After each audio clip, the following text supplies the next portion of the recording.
Zelensky's ceasefire offer, a Mafia shakedown disguised as diplomacy. Ukraine's so-called ceasefire proposal is nothing more than an ultimatum wrapped in diplomatic theater. Kiev refuses to cede any territory while demanding Russia make all the concessions. The US backs this sham, calling for a ceasefire enforced through strength, code for continued threats and coercion.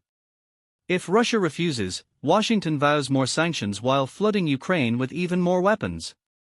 Meanwhile, Zelensky's regime remains under martial law, ruling without elections, suppressing opposition, and preparing for perpetual war. Importance: this is not diplomacy, it's a calculated scam. The US and Ukraine are not interested in peace, they want a tactical pause to rearm and regroup.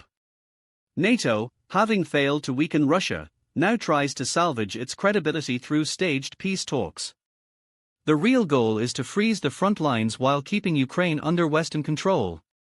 Zelensky's demands are absurd. Expecting Russia to pause while Ukraine gets stronger is a geopolitical fantasy.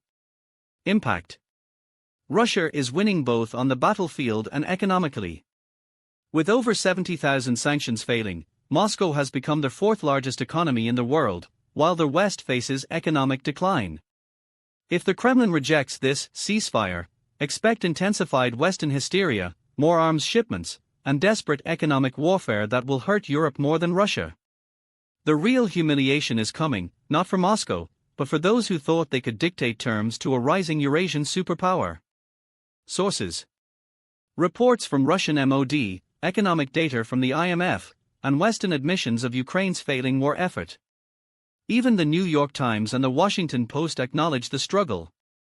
The illusion is fading, Zelensky's dictatorship and NATO's desperation are on full display.